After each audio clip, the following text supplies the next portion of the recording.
अरे भाई, ये क्या कर रहे हो तुम? दिख नहीं रहा, बच्ची को जमुना में फेंक रहा हूँ। अरे लेकिन भाई, इस बच्चे को जमुना में क्यों फेंक रहे हो? अरे तुम्हारे बच्चा है ना, कहीं किसी और का तो नहीं? हाँ बच्ची मेरी है और अपनी मर्जी से फेंक रहा हूँ। होता कौन है मुझे रोकने वाला? अरे भाई, जब ये बच्चा तुम्हारा है तो इस बच्चे को जमुना में क्यों फेंक रहे हो? और इस बच्चे की क्या गलती? देख भाई, 4 साल से ट्राई कर रहा हूँ, हर मंदिर में जाके मन्नत मांगी है, फिर भी क्या हुई? लड़की फेंकू नहीं तो क्या करूँ? अरे भाई, ये क्या बोल रहे हो तुम? ये सब तो ऊपर वाले के हाथ में होता है, किसे क्या मिलेगा। और तुम तो बहुत खुश नसीब हो जो तुम्हें बेटी मिली है, और बेटी घर की लक्ष्मी होती है। ओ ज्यादा ज्ञान मत दे, नहीं चाहिए मुझे लड़की, अब तू जाके अपना काम कर। अच्छा काम करो, तुम इस बच्चे को फेंकना चाहते हो तो मुझे दे दो, मैं इस बच्चे को पाल लूंगा। आखिर इन सब में इस बच्चे की क्या गलती? और मैं कोई पुलिस कंप्लेन भी नहीं करूंगा, आप मुझे दे दो प्लीज। ये ले पकड़, और सुन, इसे लेके मेरे पास मत आ जियो, और पुलिस कंप्लेंट भी नहीं होनी चाहिए, क्योंकि मुझे लड़का चाहिए, लड़की नहीं।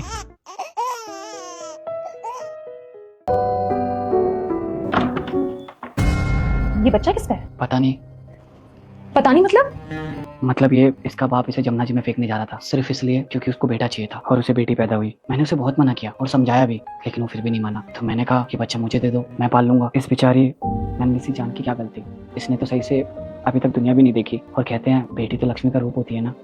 तो मैं इस बेचारी को उस जमुना जी में कैसे फेंकने दे सकता था? और देखो ना, दुनिया में कैसे कैसे लोग हैं, अपनी छोटी सान के चक्कर में अपनी बेटी को पैदा होने से पहले मार देते हैं, और अगर बेटी पैदा हो जाए तो कहीं उसे फेंक देते हैं या दफना देते हैं। और मुझे तो ये समझ में नहीं आ रहा, कोई अपनी बेटी को कैसे मार सकता है। रुस्तम, तुम्हें पता है ना कि हमारी कंडीशन कैसे है। हम ऑलरेडी इतने परेशान हैं और तुम्हारे पास तो जॉब भी नहीं है। रुस्तम, बच्चा पालना इतना आसान नहीं होता। तुम्हें पता है ना कि कितने खर्चे होते हैं। अभी तो ये बड़ी भी होगी, इसके स्कूल के खर्चे कैसे करेंगे हम ये सब? तुम फिक्र मत करो, हम इसे पाल लेंगे, और ऊपर वाला है ना हमारे साथ। 1 मिनट पकड़ना, कॉल आ रहा है। हाँ वकील साहब। क्या?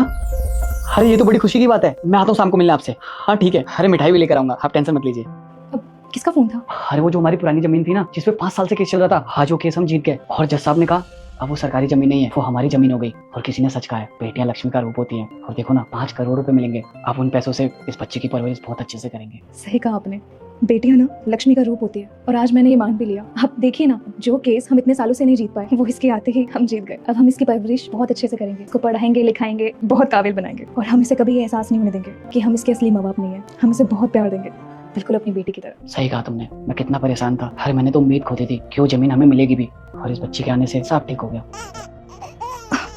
ये रो रही है, मैं इसके लिए दूध गर्म करती हूँ। हाँ जाओ। तो जा बेटा।